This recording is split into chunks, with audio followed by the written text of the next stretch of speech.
short story. It's a little dark on the darker side, so just letting you know ahead of time.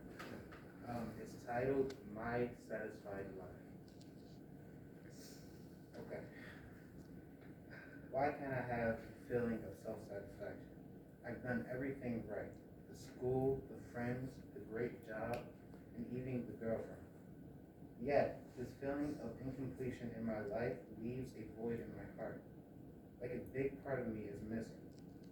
While staring at the clock on the blank wall, I continue to ask the therapist those questions, but to no conclusion. I'm sorry. She continues to give me the same repetitive and irritating answers. Oh, I understand, and I see, but no conclusion prevailed.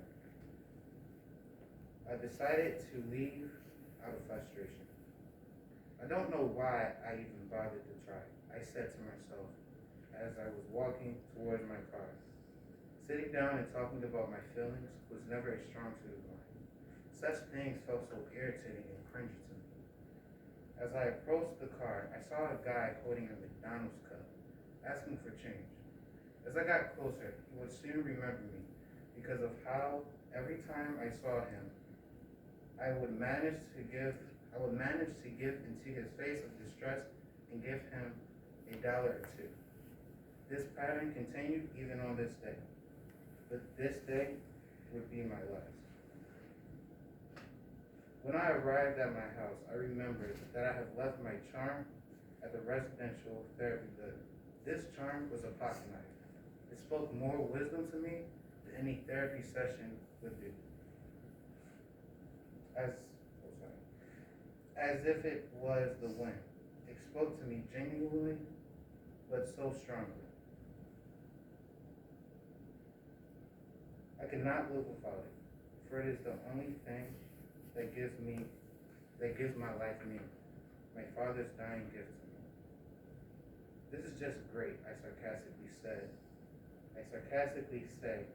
as I'm driving down the road, thinking of where inside of the building I left my charm. As I'm driving, I'm soon met with a surprise that left me feeling tranquil.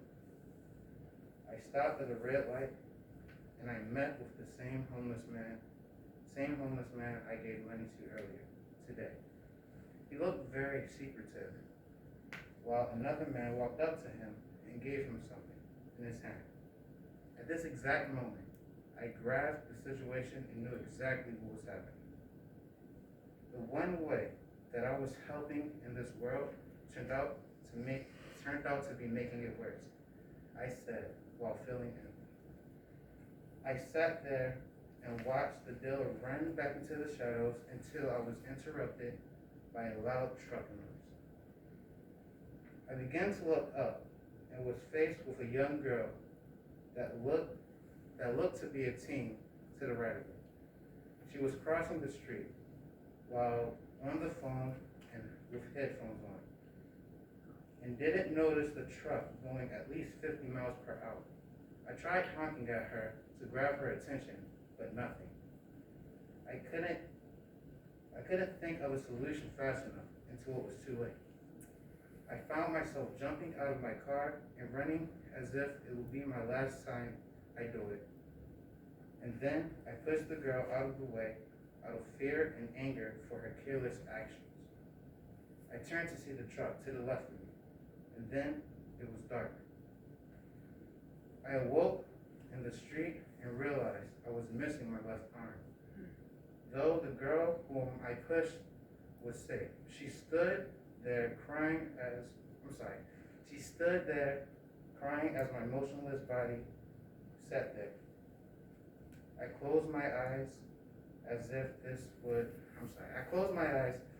that would help and laid there. I then felt unimaginable amount of pain as I slowly moved my head to the right. Is this the feeling of self-satisfaction I've longed for? I said as my body felt weaker. I slowly opened my eyes and turned to the right. I slowly opened my eyes to the last sign, and right next to me sat my dad's charm. With my last breath of air, I said, yes. Wow.